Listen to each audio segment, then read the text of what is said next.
And we're back at it live with the Unlikely Agent podcast with my special guest and friend, Pascal. Pascal, you are my video editor, my video coach, marketing coach, and I'm super happy to have you on today because you're also my buddy. Yep. But I wanted to take this time today just to, to do our normal thing, but just do it live here on the podcast. But before I begin, let everyone out there know exactly who you are, what you're all about, how you got started in this space, and the floor is yours, sir. Okay. Well, my name is Pascal Quak. It's a good thing I'm not a doctor. I don't think it would do a whole lot of business if Dr. Quack. That's right, yeah. So I'm originally from a small little town outside of Amsterdam, moved to the U.S. in 2001, which was not a right time to move. I sold all my stuff in, I want to say, September. No. I moved here in October. I sold all my stuff in August. I had just the clothes that I had, and then 9/11 happened. And I'm like, am I going to still move to this country? Yeah. Am I still going to do this? But I did. So I just went and, Jeez. it was crazy. It was really crazy. So you moved to America like within a month or two of September 11th happening? Yeah. I had my ticket already. So I had my ticket already. I sold my house, my cars, like a bunch of guitars and everything I had, pretty much, just some clothes, right? And I had some money. And I was like, all right, so if I'm going to do this, I'm going to do it right. And so here I go. And then 9/11 happened. And that day, that was like 3:00 in the afternoon for us. And I remember sitting watching TV and I was like, man, what am I going to do now? Yeah. There's two things. What's the worst thing that can happen? That it doesn't work out and I have to come back and start over? I've started over in my life a couple of times, so it's not that big a deal. So I just went with it. The only thing that happened was all green card applications were frozen at the time. So it took a lot longer for me to get my green card. So I ate up all my savings and then, it was painful times. How long did that process take? Before I got my green card, it took almost 4 years. Okay. Yeah. Wow. Yeah. And of course, I started really ambitious. I moved to Long Beach. I don't know if you're familiar with Long Beach. I love Long Beach. Ocean Boulevard has a couple high rises. So I had a high rise in there, but that was eating my money real quick. So then I had to move and the more I moved away, the worse it got. Like, oh, this is America. Yeah. Literally 1 block over. So that's how I learned that. Oh, yeah. Yeah. Interesting. What made you want to move to America? So I lived in this small little town, 30,000 people. Everybody knows everybody. I'm a little bit of I'm a little out there, So I became topic of people talk about you. They love doing that stuff, especially in those little towns, right? But, over time I was doing well. And I had started a small company that I got an offer from an investor to sell. And I sold it. And I had a friend up in LA and I called him. I'm like, dude, I sold my company. He's like, what are you going to do now? I'm like, I have no idea. He's like, why didn't you come here for the summer? So I did. I loved it. It was a great summer. I went to a bunch of Red Hot Chili Pepper shows. I'm a big fan. And it was awesome. And then he's like, why don't you stay? And so that's when I decided, you know what? Can I curse here? Yeah. Fuck it. I said, fuck it. Let's go. So I did. So then that's how I came here. Nice. Yeah, awesome. it just went with it. Sometimes you got to take risks in life. And like I said, what's the worst thing can happen? Right. I have to go back. Yeah. Do it again. Start over. Yeah. I had to start over here too. So it's all good. No, I love that mentality. And that's something that, just people who I feel like are winning in life are happy with the circumstances of their life. It's because they took action and it's scary. Yeah. Change is scary, but for sure. You decide to go for it and you burn the boats and here you are.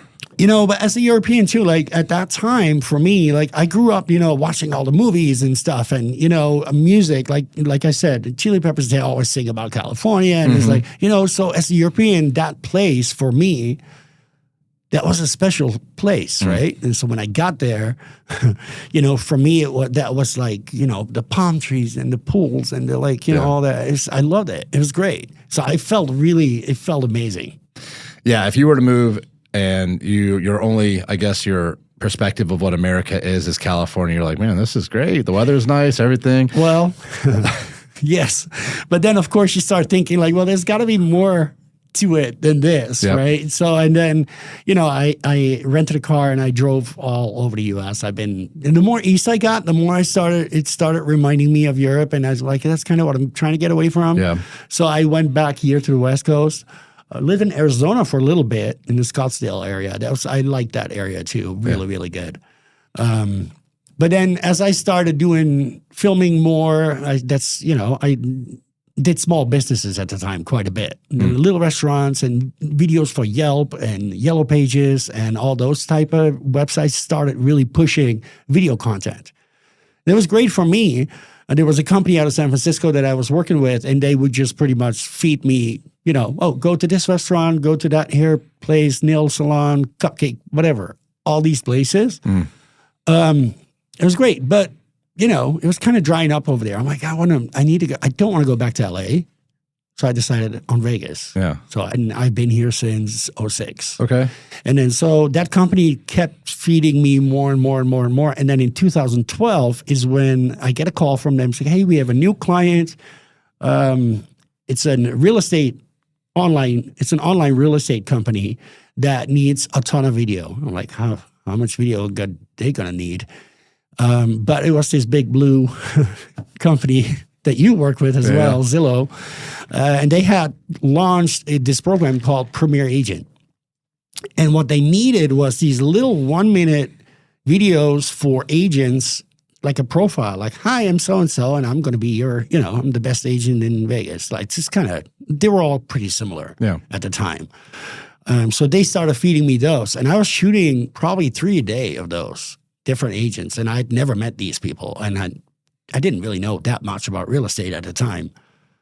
But as things progressed, there were agents that started calling me outside of that company and they said, hey, can you film a listing for me? Can you do so that's how that kind of started happening. There's one agent that you know as well. A lot of people know her. Can I name drop her? Yeah. So Michelle Sullivan. She great. She called me quite a bit. She had these luxury listings. It was amazing. And I really liked it. I enjoyed it and started learning more about real estate. And then as things progressed, I started getting phone calls from brokers instead of just single agents. Yeah. So and then how that started. So now I do work with quite a few brokers and, of course, individual agents as well, and guys like yourself that run teams to do video content with. And so over time, now doing this 12, 13 years, I learn a lot, man. Yeah. I know so much about real estate. Like, there's people that been like, you should get your license. I'm like, I don't want to be on the phone that much. Right. You know what I mean? I mean, because you guys, I'm mad respect. But it's a hustle. Like, for me, it's a hustle too. Like, I'm doing kind of the same like what you guys are doing, constantly chasing that new client, right? But you guys do that too. But for you, it's so much harder. Yeah. Like if somebody calls me, that usually means within a week I'm shooting something for them, and there's a check, done. Right. Go to the next one. You guys, you work on somebody sometimes 6 months, and it may or may not pan out, and then it's a mad respect. Appreciate that. Yeah. Most of the time it doesn't work out. You chase, like, you go show properties, you'll meet them, and it just ends up becoming, business, but it is part of it. It's part of the, the gamble. That's why it's the risk reward kind of thing in real estate where the commissions are sizable. They're a good size. And, it makes your efforts worth it in the long run, but people don't understand. The public doesn't understand. Like sometimes, man, you got to go through 5, 6, 10 of these things to get one. So that's more of kind of a sure thing, but same thing, like the chase, but that's, how it is as an entrepreneur. You got to go out and find it. Right. Right. But I kind of like that too, though. For me, like, here's the thing, like, I think, and you and I have worked together, and I hope that you can see the difference too. I mean, anybody can hit record, right? Yep. It's super simple. Like, anybody can just hit record on the camera and say, okay, go ahead. I go a little bit deeper than that, right? I mean, I guide them. I sometimes give them topics to talk about. Like, I really, really help them come out with content that matters. Right. I mean, and there's so many different levels of content too. You got your CRM content. That's content that goes to your current, database that a lot of people on social may not see. Educational content. Then there's the funny type stuff. There's listing content. There's all kinds of different types of content you can create. And I think it kind of shapes also how people look at you, right? Like for you, you're a funny guy. I mean, you got some good humor, but you also have a serious side, and you balance really well in those, I think. You got your little book reviews, you got your movie reviews, but then also you have your market stuff and the way you speak with your agents. I've seen you in your meetings. Like it's interesting to watch, interesting to see. Thank you. Yeah, no, it's the video portion of like marketing in general. It does, and not a lot of people are first off comfortable with it. They overanalyze the whole thing, and they assume like, someone's going to make fun of me for X, Y, and Z. Most people don't care, and you recognize that as well. But yeah, just getting out there and putting your stuff out there, you can control a little bit of, what your brand looks like. And yeah, I try not to be too serious. I've always been kind of a goofball, funny, and I don't want to lose that because that's authentic to me. You know what I mean? Sure. But also I understand, like, as a team lead, there's a certain kind of, business type leadership I have to kind of put out there. But that's not really authentically me. So I use, with what we have and what we try to do, it's nice because, like, I feel like with meetings, that's reserved for, all right, this is business, this is Mike. But when me and you were just doing our stuff, like, we talked about it too. Like, also, what is appealing to people, and that is authenticity. So instead of me just being stern, or this is what this is, or here's the numbers, or here's all that boring stuff, we just talk about anything really. Nicolas Cage movie reviews is one of the things we do. Book reviews, or sometimes we just riff on whatever is going on in pop culture. And I believe that actually does a really good job of like getting people interested. They get to see who maybe I am, or anybody that's doing the type of videos with you, to where showcase who you are, not so much what you want to be, but truly who you are. And that comes off so much better because it's organic. 100%. And you're right about, I think it's the insecurities. A lot of people have huge insecurities. It's like a camera in itself is already an intimidating piece of equipment for a lot of people. You can do it on your phone, which is a little less intimidating, I guess. But it's insecurities. It's my makeup's no good. My hair's no good. I'm not wearing the right shirt today. The lighting. Yeah. There's a lot of things that people worry about that none of your viewers worry about. Yeah. Not one. Yep. It's like people are very forgiving about stuff like that, and they don't even see it often. It's only you.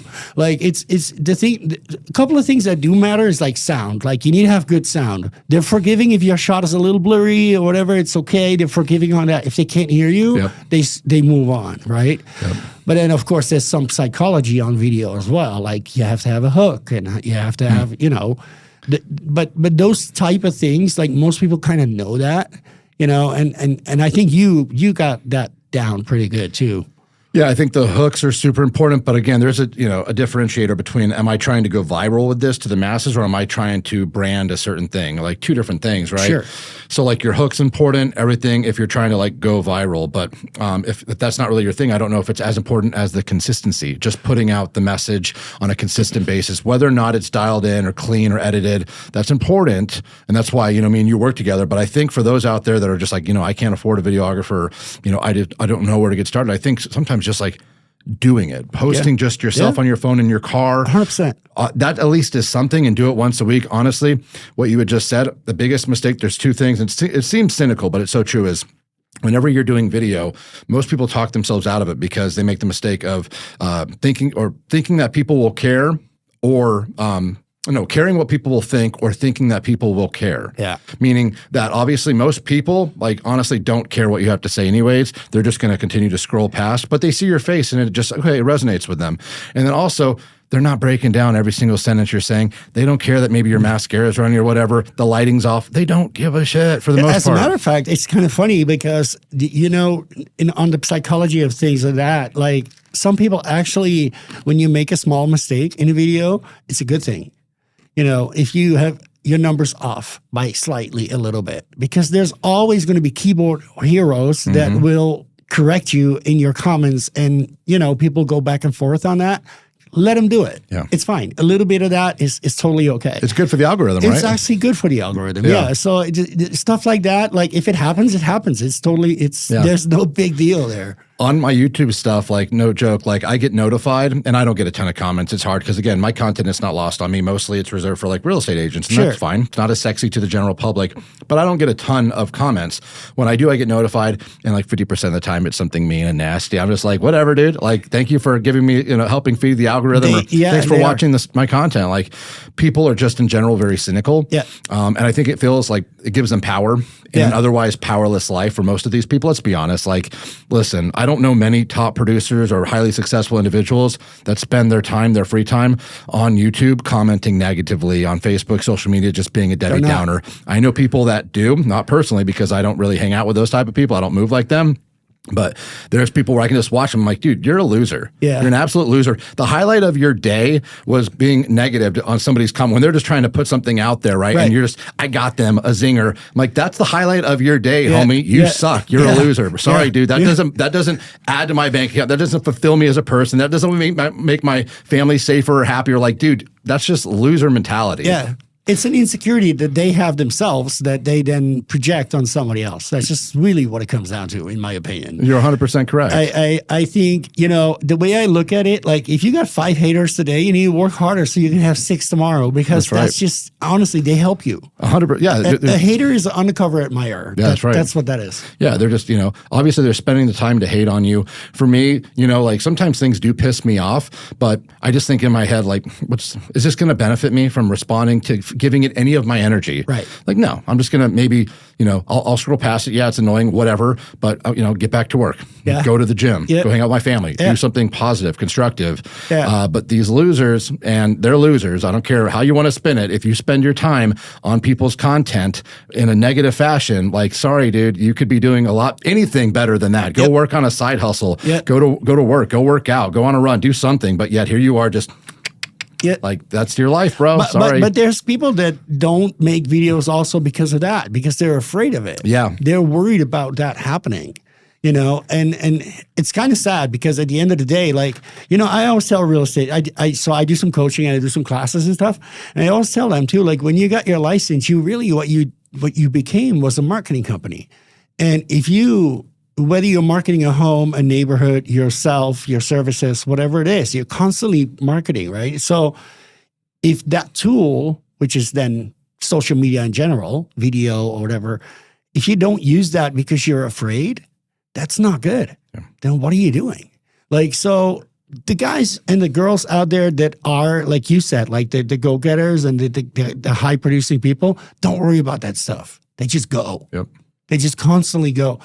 And then the people that do want to get to that level, the hardest thing for them is to get over those things. They just got to move past, and it's easier said than done because it does hurt when you read somebody's comment and it's something negative. Like, well, that was cruel. It's Sunday morning, having a coffee, like enjoy my day, and I'm just like, piece of shit. I'm like, oh, okay, whatever. But then again, if you just kind of center yourself and you're like, okay, the type of person that does this isn't worth my time or my energy, or definitely not any of that negative emotion. Right. So, but you're absolutely right. It's people not putting themselves out there, the fear of rejection, and it's unfortunate, but that's going to get in the way of whatever their hopes and dreams might look like, right? Because that's really what it is. It's like, what do you fear more? Potential rejection, someone being mean to you on the internet, or a mediocre life? Because like video, it's an analogy, but like doing anything of that's like potential growth, you're going to be met with resistance, rejection, criticism. You got to keep going. Who cares? Because those are the little things. Those are factors that get in the way. And most people are like, I don't want to deal with that. Right. And so they just settle for mediocrity, and then they just, they live a mundane life, and they die, probably unfulfilled. Yeah.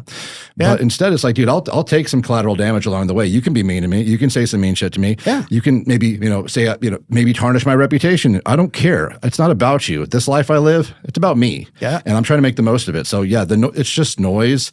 Yeah. And I wish more people knew that, because honestly, it's when we talk about video, it's so huge. We're in 2024. This is the direction marketing is going in general. it's evergreen. You post something once and it's there for eternity for the internet, and you can recycle it over and over and over again. Yep. So I'm a big proponent of video. That's why you work together, and I think it's only going to get bigger. So if you're a real estate agent or just an entrepreneur and you're not in that space, I would definitely encourage you to do so. Whether you link up with someone like you, or again, get your phone out on your way, from the gym, or while you're waiting in line for a Starbucks, jump on there and just quick market report something. Yeah. But I mean, you're 100% right. I do think though that content, even within the real estate space in the last 5 years, has evolved quite a bit. Like, you do need to kind of plan and think a little bit about what you're posting.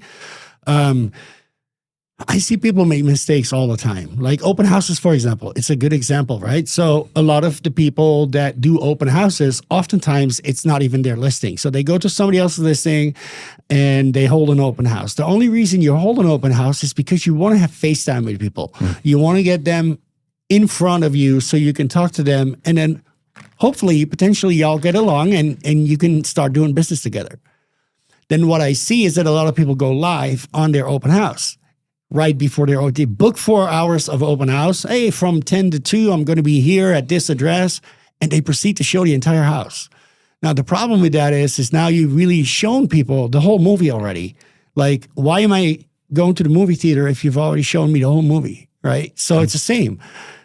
And you're only giving people excuses like, oh, I don't like the color of the kitchen, or I don't like the floor, or I don't like, so they're not coming. So, and then you're complaining like my open house wasn't as successful as I hoped. I even did a video, so the little things like that. So instead of doing that, you should just show one little teaser or curb appeal or whatever it has and leave it at that, and then invite them.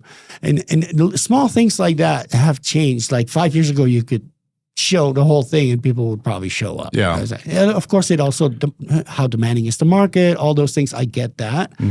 But on that concept, like open houses, you got to be a little bit careful. Like, don't show the whole thing. Like, why? Right. Yeah, I mean, less is truly more. Yeah.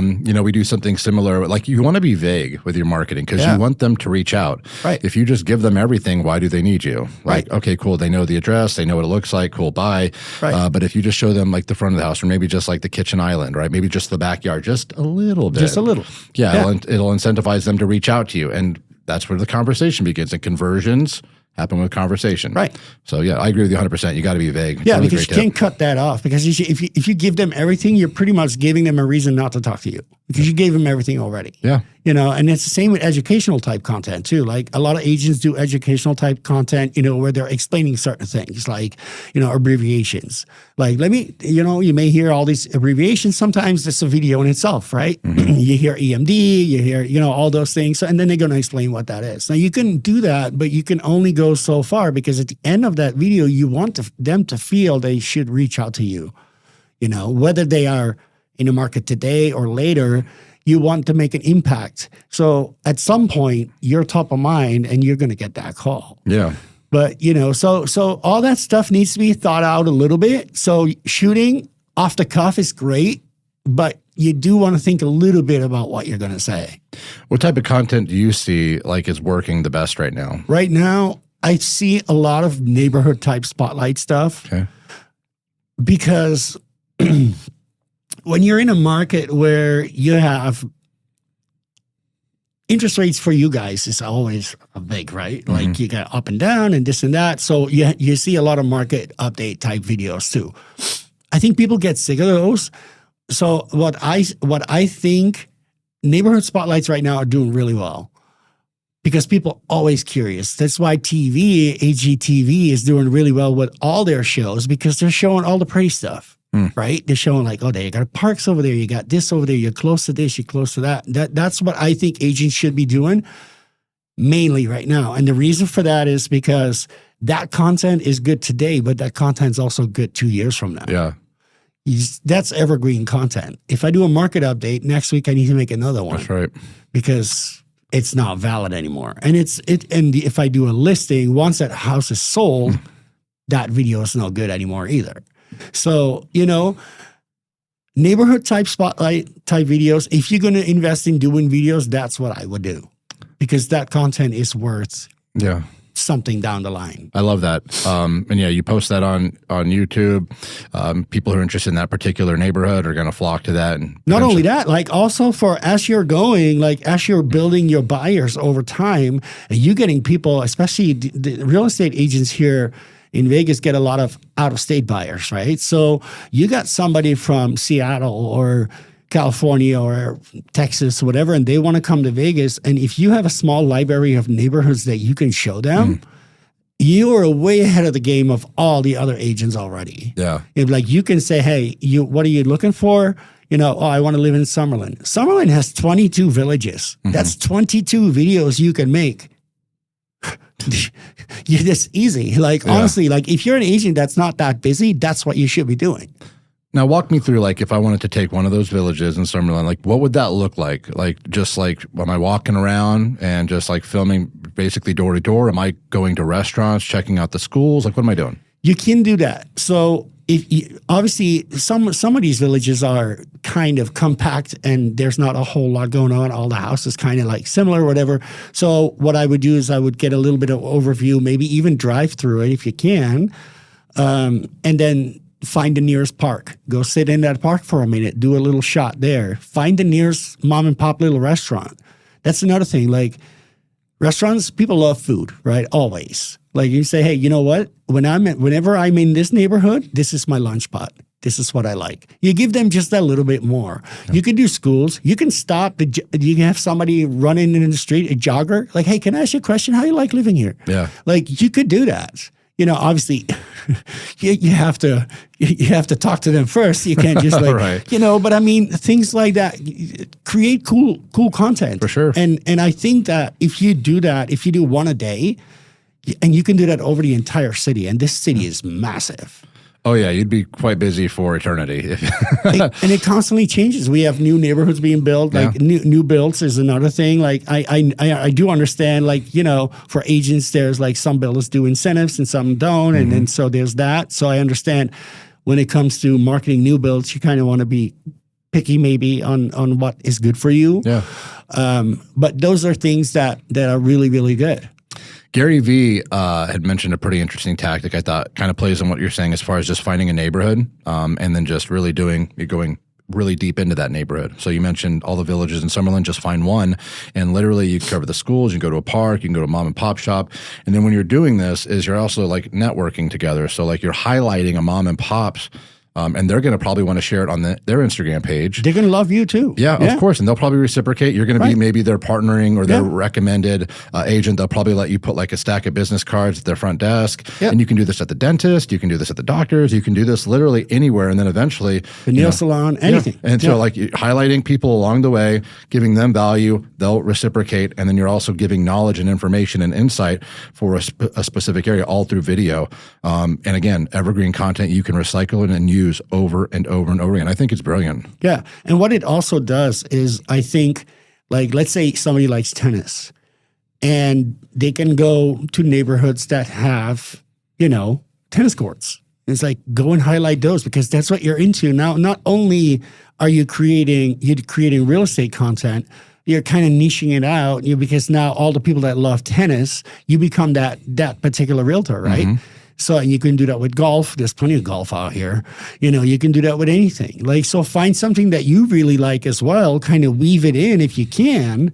And now you're creating an audience that is outside your current audience, because I think that's what a lot of people forget. Like, you post content and it's great. Your uncle and your mom loved it so much. They put 100 likes on it if they could. But those are not the people you want to reach. Right. You want to reach the people in the back. You want to. I call them the horizon people. The people that don't know about you. Those are the ones that you want to reach. Mm-hmm. So what you do is you need to create content that is going to attract other type people that you don't have. Yeah. It's a good example. I did this with George Kiprios. Mm-hmm. So I shoot all his content as well.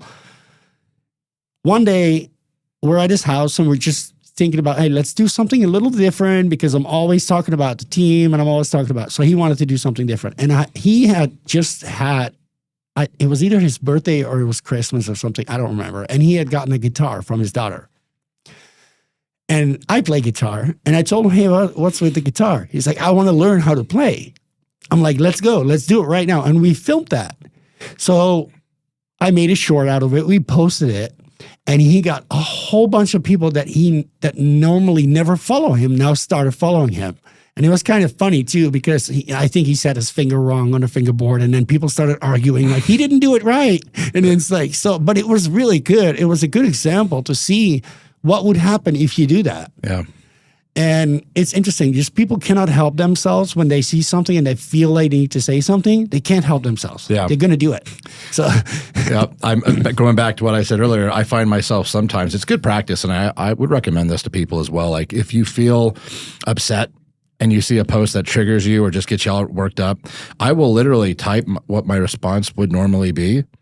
And then I just delete it. And honestly, it feels good. It satisfies that urge. And then I don't put it out there because, again, like you're giving somebody like you're allowing them to stress you out whenever you engage with this. Like, and sometimes anything I put out there, I try to make positive, either funny, uplifting, positive. I don't ever try to come at somebody on a negative on a post. Like I'll confront you in person and we'll discuss, and hopefully it's positive criticism or it's how we can get better.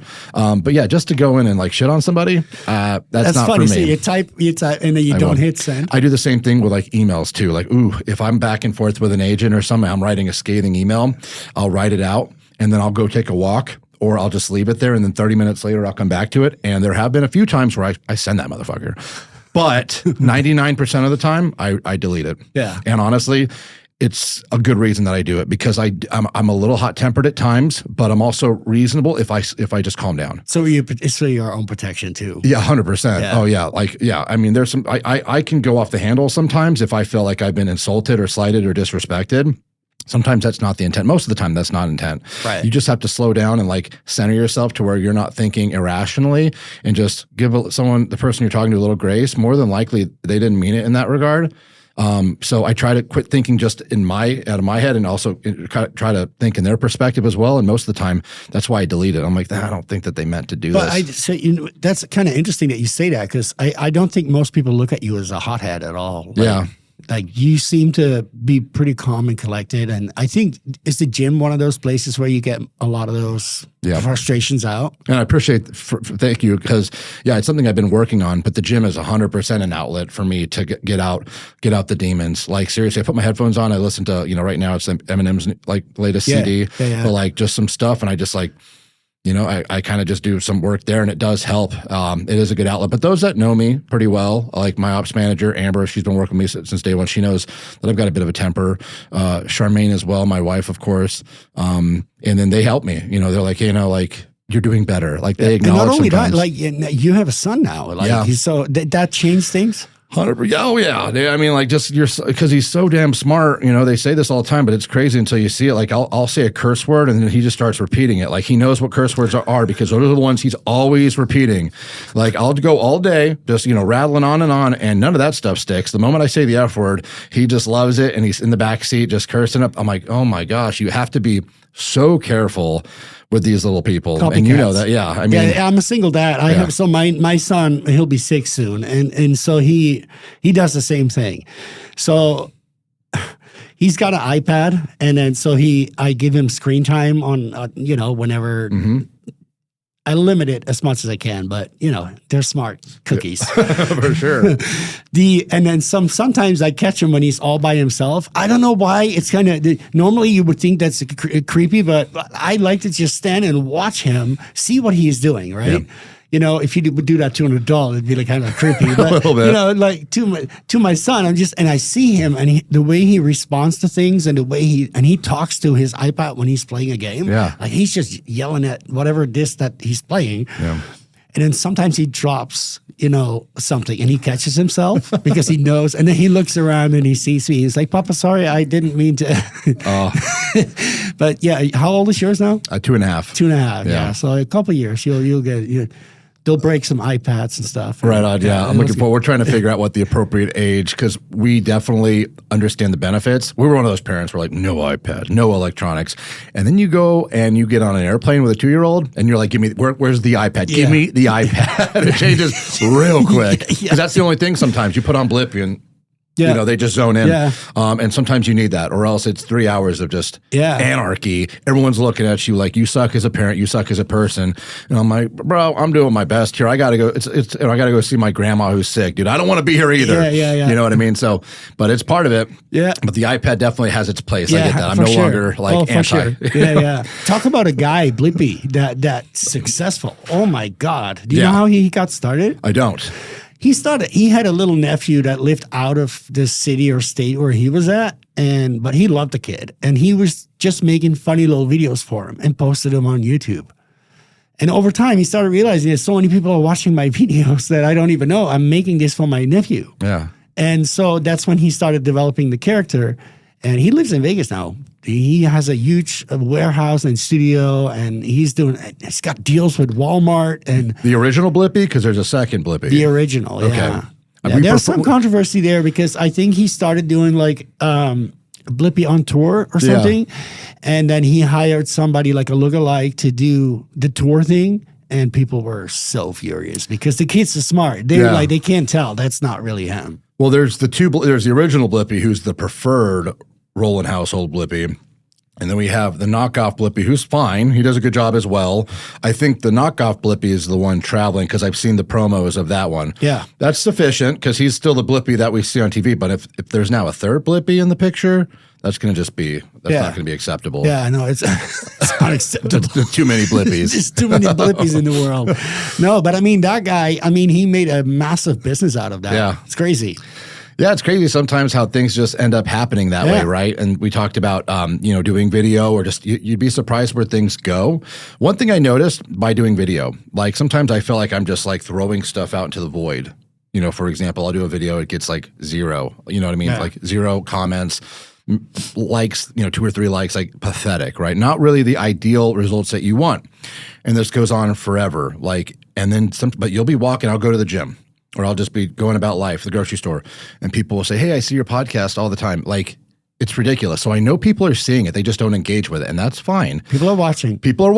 Yeah. And so for those out there that are worried about, like, I'm not getting likes, I'm not getting engagement, I don't think it's as important as you think because people are seeing it. It's crazy. People who are not in the real estate industry, I don't know how they saw it because they're not really the people that I'm going after. Right. Like, yeah, I see your YouTube stuff all the time. You do a really good job. And I'm not pushing it. I'm not marketing. I'm not spending money to get out there. Just organically, people are seeing it. And so it does work. If you just got to be consistent with it. So just because people aren't engaging, it doesn't mean you should stop. You should keep going. Right. Well, and the thing is too, like over time, as you're making content, the content will kind of guide you where you need to go because your audience is going to build and you can see what you're building on. What type of videos you're building on, what creates the most engagement. So where's the success and where is it, some videos do well, like you said, and some don't. Like a good example is somebody that I work with, a lot of people know her, is Glenda Baker. So I work with her when she comes to Vegas. She has her own production team, but when she comes to Vegas and needs some content, we're working together. So she was here for, what was it? It was just last week. Do you remember that? What was here? Was it Inman? Yeah. Inman. Yeah. She was here, we were shooting, and we were talking too, and she tells me the same thing. So when she started doing videos and mainly on TikTok, it was just story time for her. She did a little story time. The most famous video she's ever had starts like once I sold a big ass house. That's how she starts it. But then she tells the story about selling that house. Now, over time, she wanted to do buyers and sellers. That's what she was trying to attract. But what she really was attracting was other agents all over the U.S. because they all feel I have stories too. I feel related to what you're saying, right? So now her audience is probably 75 to 80% all in the real estate world. So now she becomes a speaker. She becomes somebody teaching. So she didn't expect that, but the content drove it that way. So her business changed because of that. Just evolved It organically. just evolves. It's like, and it's organically, like it kind of happens. And you don't know. She had no idea that was going to happen. It's interesting how content can do that. Yeah. I think that's life too. I say that about business often. Like you have a certain goal and you just go for it and then you'd be surprised. Like it just starts to veer. Like real estate for me, I just wanted to sell some houses initially. Yeah. Like I just wanted to make enough money to where I could just figure that I could support my family. Right. And then now I'm running a team, you know what I mean? Like production is not really my primary focus. It's, training, recruiting, building up the company. So like that wasn't my initial intention. Right. That's just how things evolved. Right. And so to your point with video, same thing. Like you'll find your niche, you'll find out what's comfortable, and you'll start making moves and start pivoting that direction. You'll see just by putting content out there where the demand is, and you'll gravitate to that, especially if it's organic or it's something that you are naturally, a fan of doing or knowledgeable about. Yeah. But I did want to pick your brain on a specific question, because there's going to be people, no matter what, they're uncomfortable with video, and nothing's going to change that. Do you think that there is still some strength, or would there be a play where they could do, like, for example, a neighborhood highlight video series or something along those lines, but without having them on with their face? Yeah, just faceless videos. Yeah. So faceless videos can be really good. But what I would suggest, maybe use your voice then. Do like a voiceover, or as you're walking through a neighborhood or driving or whatever it is that you're doing. Like, I want to hear you, because when I'm calling you, I want to hear that same voice, right? This is the strength of video. You do videos, and you will have people that have never seen you before. For whatever reason, they like your content. They like your video. They like your behavior. They like the way you look. They like whatever it is. They like you, and at the moment those people reach out to you, they will talk to you as if they've known you for 10 years because they've seen you, they've seen your mannerisms, they heard your voice, all those. It's like familiarity, right? Yeah. And I think if you're going to go faceless, at least try to put your voice in it. Yeah. That's what I would suggest. And finish off with like a business card or like some sort of photo so they know. Right. Yeah. No, you're so correct with that. And that's one of the biggest strengths of video, is just that familiarity where you can put yourself out there. Like the hardest part in real estate, because it depends on like the way your business is structured, but like, when you're dealing with online leads, which is a lot of teams, right? You're either paying for leads or you have some sort of account. Basically, you're talking to complete strangers. You've never met them before, and you're trying to earn their business, and that's difficult. If me and you, for the first time we're talking, like you want to see a property and I'm trying to win you over, it's a delicate dance. I got to be charming. I got to be knowledgeable, but it's difficult still because you don't know who you're talking to. Right, You know what and I mean? that's why, like, that's that part of CRM content too. Like, I believe when you do phone calls, like when you cold call or whatever it is, even if it's an inbound call, you should have a short video that you can send after that phone call. Just like, hey, thank you for taking the time to talk to me. Kind of like a little reminder, like if something pops up, reach out. That's so strong because the next time you talk to them again, they've now seen your face, they've heard your voice again. It's a familiarity. And if you don't do that, and I know it's a little extra work, but you're a marketer, you need to. If you don't want to do it, but I think when you do it, it's going to pay off. That's a huge differentiator as well in this industry, into something that we do. It's part of like our basically like our cadence in which we follow up with. So we get a lead, we speak to them, we set the appointment. You're tasked in the CRM. Now you send a BombBomb video. We use BombBomb. It's a platform, but literally you can whip out your phone and do the same thing. It's, hey, it was great chatting with you, Melissa. Really looking forward to meeting you. I want to put a face to go with the name. I look forward to seeing you at 123 Main Street at 2 p.m. I'll see you there. Yeah. And just that little quick thing, we tracked the data, and the show up rate was double digits. Yeah. People would be ghosting us, and it really frustrated both me and my agents because they set the appointment, and then 3 hours later they drive down to the property, no one to be seen. They stop responding, and it's because they don't really feel like it was a human. There's nothing there. The moment you send them a video, it humanizes you. So there's a little bit more. Hey, at least if they're unable to make it, they feel it's like their humanly duty. Just out of respect for a fellow human being, a real person, I'm going to let you know that I'm not going to be able to make it, as opposed to just simply ghosting you. Hey, you suck. You're not real to me anyway. So it makes a huge difference. And a lot of agents don't do that when they should. Right. Yeah. And I know that you and your team, you do that. Mm-hmm. You have a whole. There's a checklist. Yeah. How many videos you got in your. Oh, it's like in BombBomb. I mean, it's just every day there's like 4 or 5, just agents that are setting appointments and doing it because that's part of the cadence. And I'll go in and audit it. But it's always custom. Like your little birthday videos and holidays and all that. Yep. And then with BombBomb, they're custom. I always say too, specifically, I think that you should at the very least have a generic one, but I don't like that one. Again, when it takes 15, 20 seconds to do these, it's, hey, Melissa, really enjoyed having that conversation. I'm looking forward to seeing you at the subject property that you inquired on. Yeah. Very custom. They know this isn't a bullshit. You can send one, hey, it was great chatting with you. Looking forward to seeing that's going to be something too. At least you're sending it out. But I think people are going to be able to sense it. I think this will have better outcome if you're custom with, you drop their name and the property. They know it was specific for them. Again, it takes 20 seconds to make this thing. Right. But for some people, they just want to do one and done. Yep. And it's fine. Yeah. It's but if you do that, it's really, really important your script is correct. So you don't make because you can time stuff too. You want to make sure that you don't say Saturday, or you don't want to say, you know what I mean? You want to make, or good morning Good even. idea. So you want to make sure that particular script for those type of canned videos is really on point so that it applies at any time, any day. So I have little packages like that I do with agents. Hey, I need a CRM package, because my content that I want to send out to my sphere, so yeah, we'll do 10 videos that all based on that.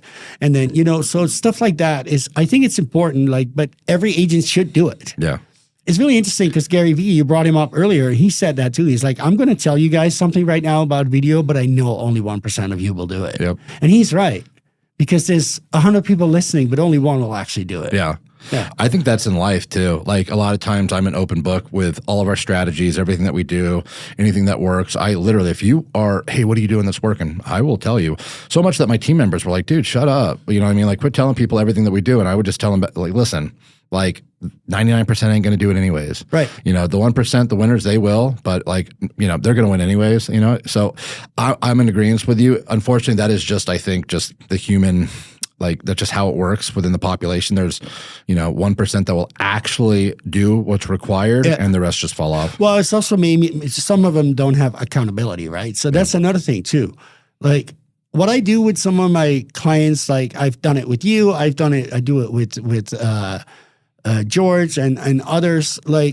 If I see that you haven't posted in a couple of days, I'll nudge you hey, what's up? I know you have some content, or I know, why haven't you posted? Oh, it's those type of small little things that I kind of try to help with as well.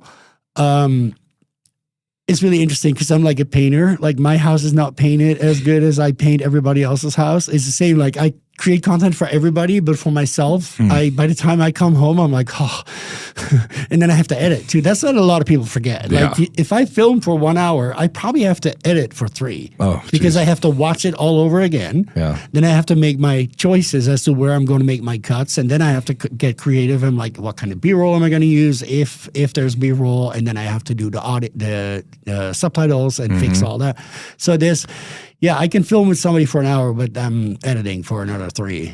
Speaking of editing, I'm just curious too, because obviously you're talking to all different types of people. Are there is there a certain avatar of person that you like working with because maybe they know when to pause in order to give you be able to cut, or someone who can just flow well to where there's not much cutting? You just kind of, what's easiest for you? It's interesting that you say that. So and overall, it doesn't really bother me because we're in a digital world, so I can ask somebody hey, do it again.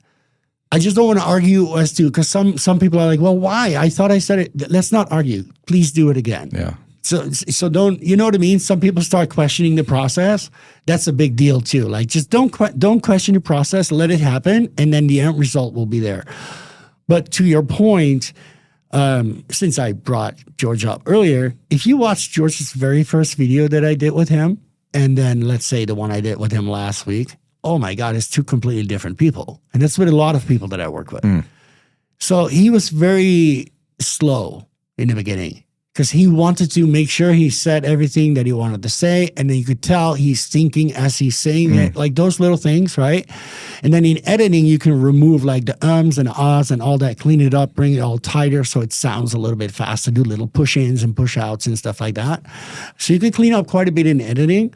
Now, he knows what he wants to say, or him and I will sit down, we have a conversation right now, and I will just feed him something, and he'll just go. And so, because also now he's a lot more comfortable with the camera, he's not bothered by it anymore. Being mic'd up, it's a big deal. Some people oh, now I'm mic'd up, the very first time, right. Oh my God, now I have a mic on.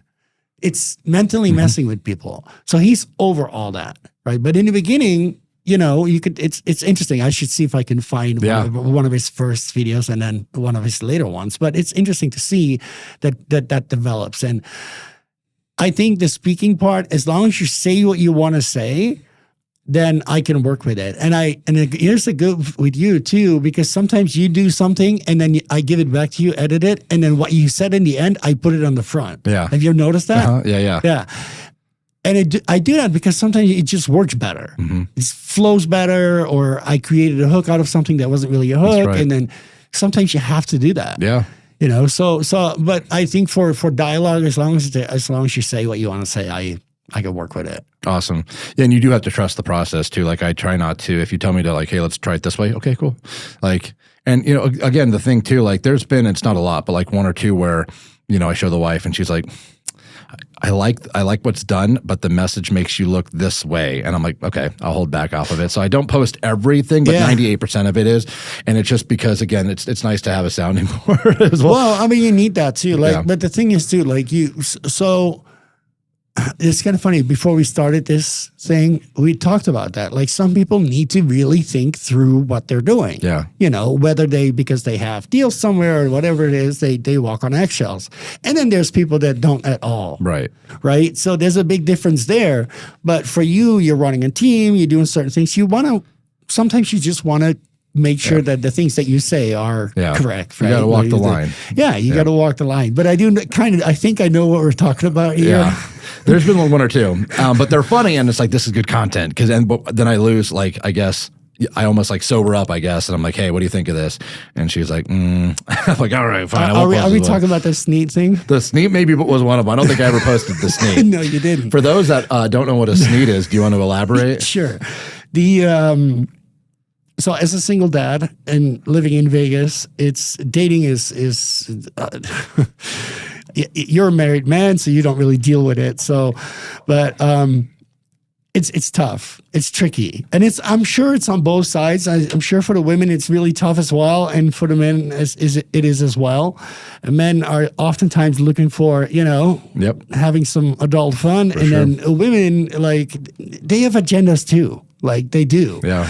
So the sneet thing, a sneet is a woman that will books herself literally full with dates, like whether it's lunch or dinner or whatever.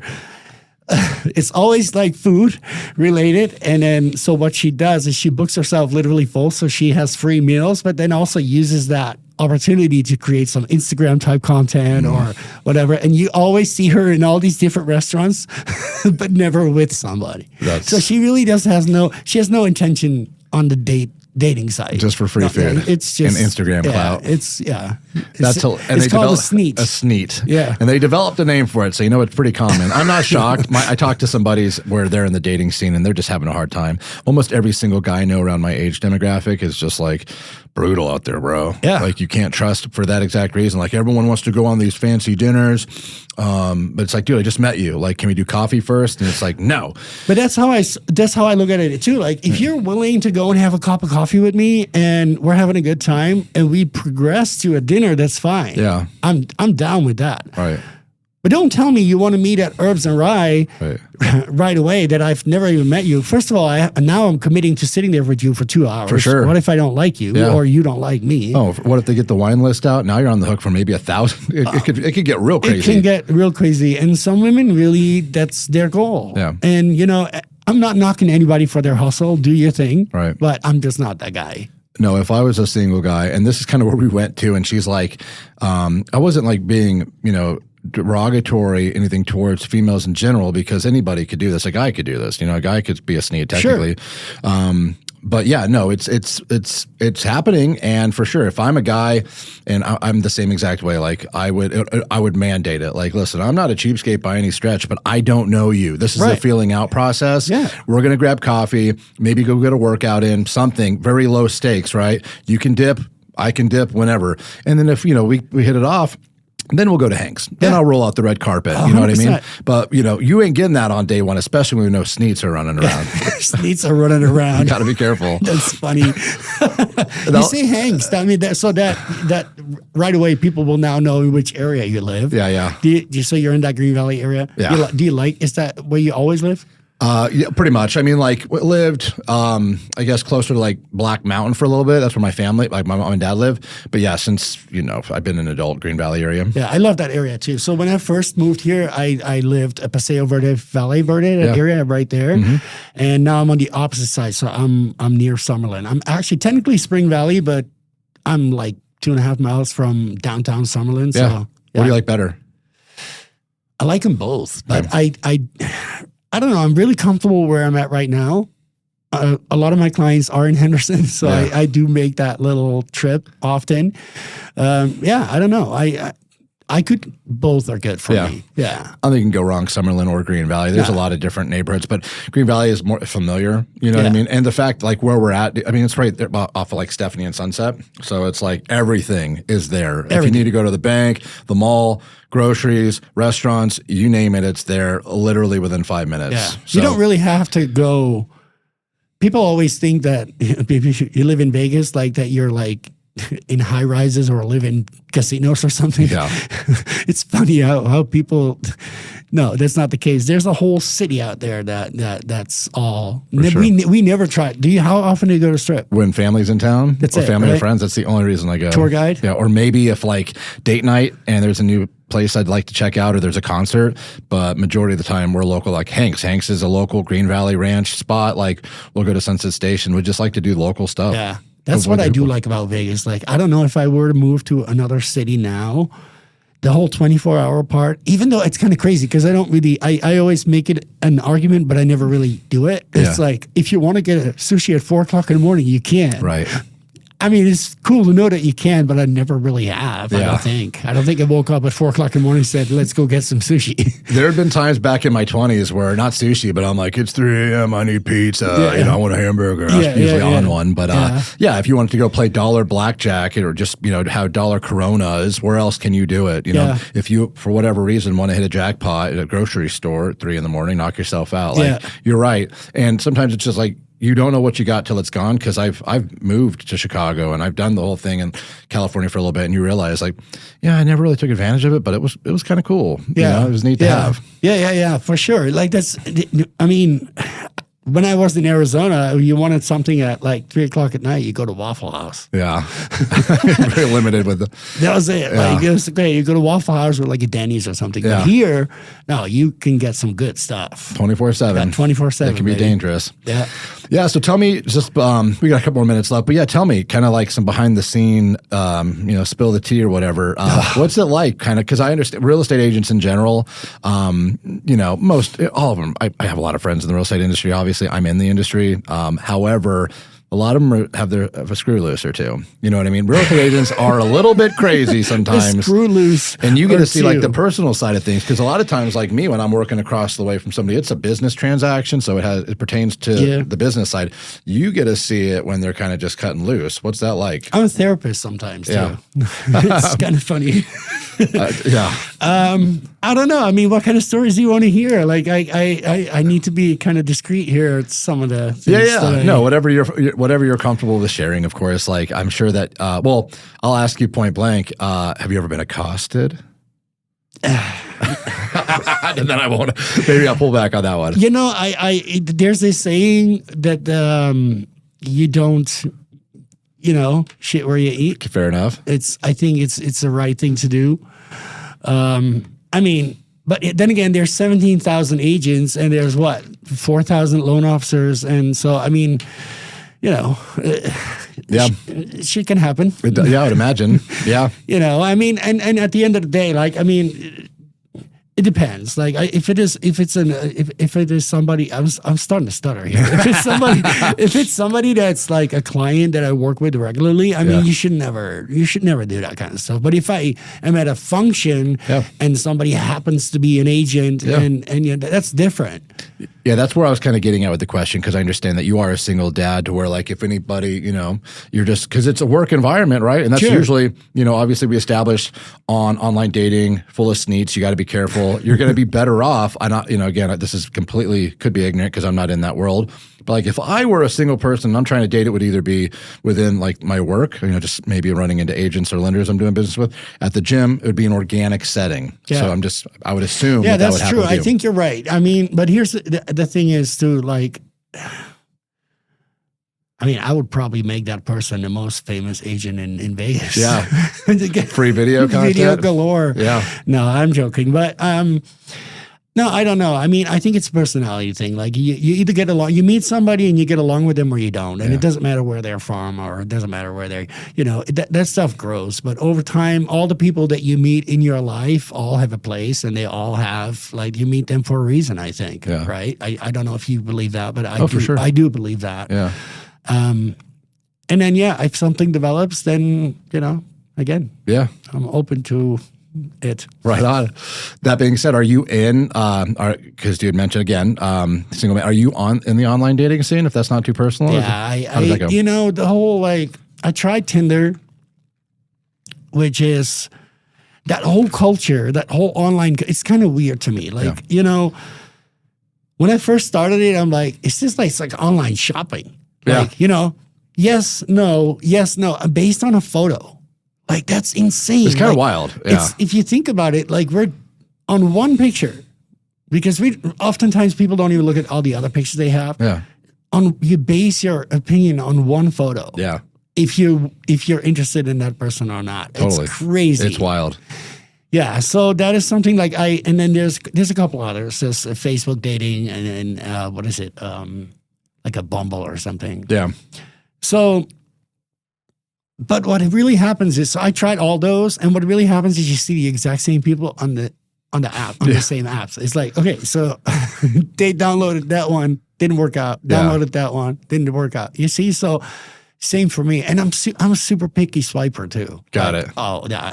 I read their profile. If they have dirty mirrors or some shit, like, you know what I mean? Oh, like, God. They dressed up real nice. Yeah. But the mirrors is dirty and you pile of laundry in the back and, it's like, I can tell, like, it's crazy. And then there's one particular picture. I don't know, anybody who's online, if the online dating in Vegas may agree with me, men, if you see a picture of a girl all dressed up, standing in front of the Chandelier bar in Cosmopolitan, 80% of the time, that's a working girl.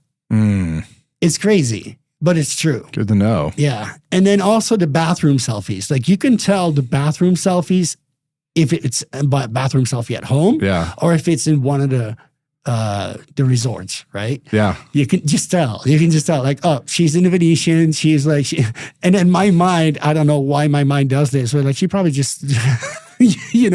she probably just had a client. Right. Just got out of the bathroom stall. Oh, yeah. Something. Trying to get a new one real quick. So I don't swipe on those. Like, it's a joke for me. Yeah.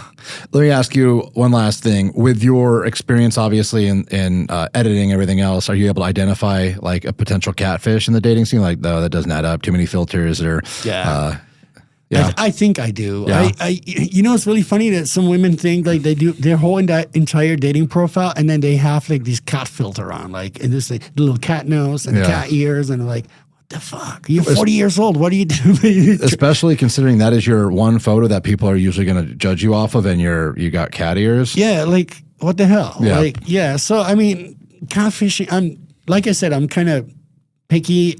I've been catfished. Yeah. It's happened. Yeah. I mean, it's mainly a weight thing. Like, where did you get catfish? Was that a restaurant or coffee? Starbucks. Okay. Well, at least you did just a coffee, right? Well, yeah. And I think maybe I was too nice about it because I still had a coffee and was like, but I did tell her, I'm like, hey, maybe not kind of thing. But did you call her out on it? Said you're full of shit? Yeah. Yeah. Well, not in a mean way, but I did say, honesty makes a big difference. But the women deal with it too, because from what I hear is there's a lot of guys that are 6'3". Oh, for sure.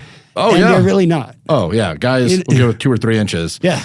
In multiple areas. Yeah. I believe that. So it's like, it's kind of funny. So I think not to just men or women, but we're all dealing with the shit, same shit. It's tough. It's hard out there. Yeah, it's super hard out there. And I'm not chasing it as much as I did when I was younger. I'm like, for me, it's like, no effort on the other side, because ghosting is a huge thing too. Like, why do people do that? Or you don't notice, but they match with you and proceed to never say a word. Yeah, interesting. Why? For the attention, maybe hoping you get some, like, that'll prompt you to say something, give them a compliment that they need? I don't know. I don't know. It's insane to me. Wow. It's insane. Well, But that's the world we live in, and Vegas probably makes it even crazier just because. But I do love it though. It's kind of it's a form of entertainment too. It is kind of. Right on. Well, Yeah. awesome, brother. Good, I think man. we've reached our time, man, but it was awesome having you, bro. It was. Thanks for having me, man. This was fun. Right on. You know, we can talk forever. So. Oh, yeah, for sure. That's why I knew this would be fun. Right on, dude. Good. Thank you. Well, thanks for having me.